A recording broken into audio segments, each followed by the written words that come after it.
আসসালামু আলাইকুম। আপনি কি কখনো ভেবে দেখেছেন যে পৃথিবীতে আমরা আজ বসবাস করছি এটাই কি শেষ যুগ? চারিদিকে অন্যায়, অশান্তি, হারাম জিনিসের ছড়াছড়ি।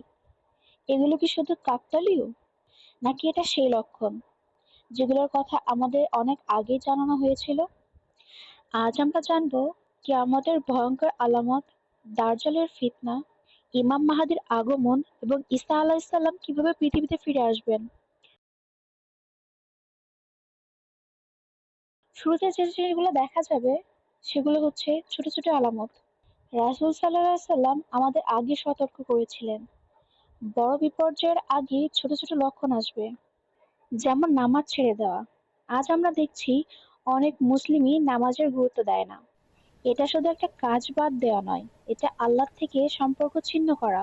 সুদের বিস্তার, ব্যাংক লোন, ক্রেডিট, সব জায়গায় সুদ ছড়িয়ে গেছে।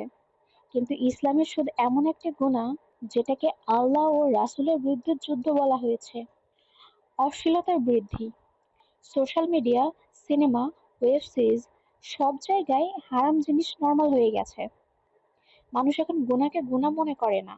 এটাই সবথেকে ভয়ঙ্কর। অযোগ্য নেতার ক্ষমতায় আসা, যারা যোগ্য না তারাই ক্ষমতায় আসে। ফলে সমাজে অন্যায় বাড়তেই থাকে।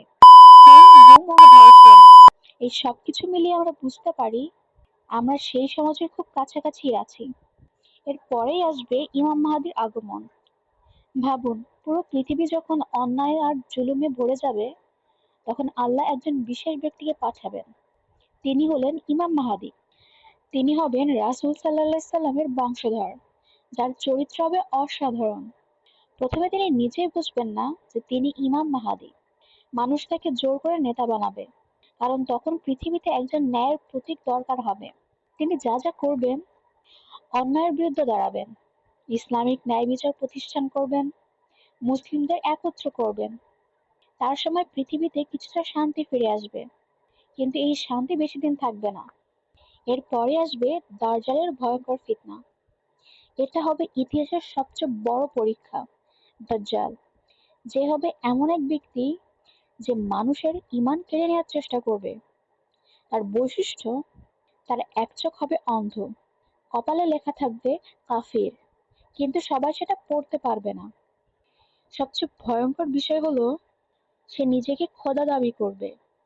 তার শক্তিগুলো যেভাবে কাজ করবে, সে বৃষ্টি নামাতে পারবে, মৃত ব্যক্তিকে জীবিত দেখাতে পারবে, যেটাকে আমরা বলি ইলিউশন বা ভ্রম। জান্নাত জাহান্নামের দৃশ্য দেখাবে, মানুষ সেটা দেখে বিভ্রান্ত হয়ে যাবে। অনেকেই তাকে সত্য মনে করবে। কেন এই মানুষগুলো তার ফাঁদে পড়বে? কারণ তাদের ঈমান হবে দুর্বল। তারা দুনিয়ার পেছনে ছুটবে। এখন কথা হলো কিভাবে বাঁচবেন? নিয়মিত সূরা কাহফ পড়া, বিশেষ করে প্রথম 10 আয়াত। ঈমান মজবুত রাখা, আল্লাহর কাছে দোয়া করা। যখন দাজ্জালের অত্যাচার চরমে পৌঁছাবে, তখন আসমান থেকে অবতরণ করবেন ঈসা আলাইহিস সালাম। তিনি কোনো নতুন ধর্ম আনবেন না, বরং ইসলামের অনুসারী হিসেবে আসবেন।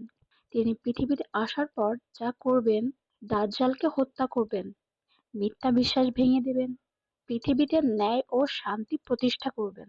এই সময় পৃথিবীতে থাকবে না কোনো যুদ্ধ, না কোনো অন্যায়। এখন আসি ফাইনাল মেসেজে। এইসব শুধু ভবিষ্যতের গল্প না, এগুলো আমাদের জন্য সতর্কবার্তা। প্রশ্ন হলো, আজ যদি দাজ্জাল চলে আসে, আমরা কি আমাদের ঈমান ধরে রাখতে পারবো? আমরা কি প্রস্তুত? আপনি যদি এই ভিডিও থেকে কিছু শিখে থাকেন, তাহলে আজ থেকেই নিজের জীবনটা বদলানোর চেষ্টা করুন। কারণ হয়তো খুব বেশি সময় নেই। তো আজকের ভিডিও এই পর্যন্তই। আগামী ভিডিও দেখার জন্য আমন্ত্রণ রইল। আল্লাহ হাফেজ।